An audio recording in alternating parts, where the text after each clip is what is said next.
Ене мен келін. Ит пен мысықтай арбасқан ене мен келін бір үйде тұрады екен. Бір-бірін көргенде кірпідей жиырылып, түрпідей тиіседі екен. Келіннің берген асы мен сөйлеген сөзін былай қойғанда, отырып тұрғаны да кемпірдің жүйкесіне әбден тиіп болыпты. Отырса опақ, тұрса сопақ. Қысқасы кең дүние тарының қауызындай жарылып, қажаса екеуі де титықтап тығырыққа тіреліпті.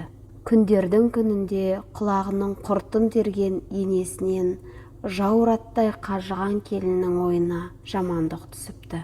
Күншілік жердегі елге танымал бір емшіге барып, кемпірден көрген қорлығын көз жасын сарқытып отырып айтып, кемпірді өлтіретін дәрі жасап беруін өтініпті.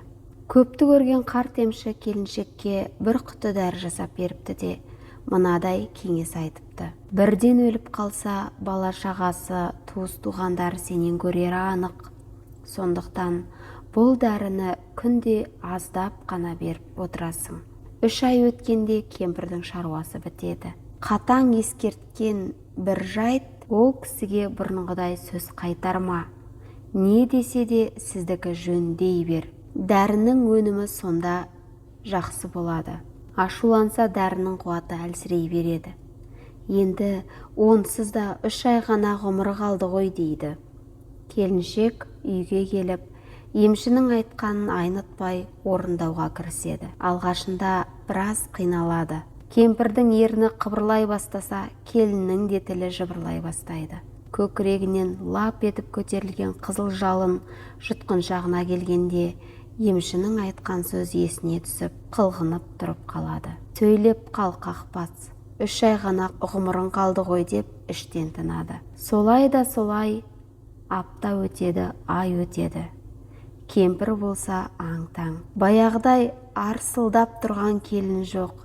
Әй, әкел ананы, тарт мынаны деп қолды бір сілтесе болды. Келін байғұс жерге салмақ түсірмей жүгіреді. Қимылы да, сөзі де мамықтай. Міне апа, тағы не керек? Айтқаныңыз болсын деп қиылып тұрғаны. Сөйтіп жүріп өзі де сөз қайтармағанға үйреніп, бұрынғыдай емес, бойы кеңіп қалғандай күй кешеді. Енді кемпір отырып ап, ал кеп ойланады. Мына сорлыға не көрса берем? Сонша не жазып еді деп өзін кінәлай бастайды. Дауысы бәсеңдеп, сөзі де жұмсара бастайды.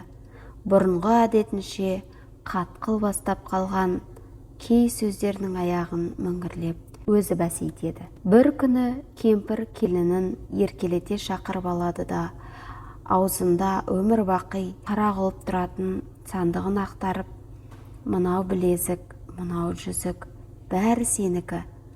Мен оны көрге алып кетеді ғой дейсің бе, тағы бал, көркейіп жүр қарағым деп елжірейді.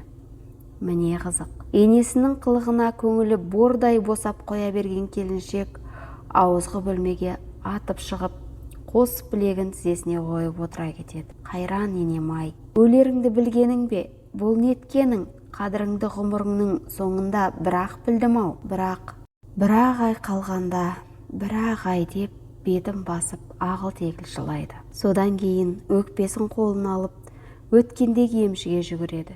Өзінің оңбай қателескенін айтып, әлгі ішірткіңіздің күшін қайтарып, енемді аман алып қалатын дәрі жасап беріңізші деп жылап еңіреп етегіне оралады. Тартысы мол өмірде талай көйлек тоздырған әлгі емші келіншекті шынтағынан сүйіп, орындыққа отырғызып қойып, былай дейді.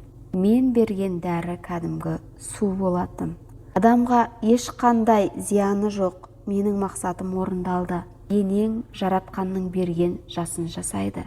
Әзір өлмейді, бара ғой депті. Иесі шыға қуанған келіншек бал-бұл жанып үйіне қарай асығады.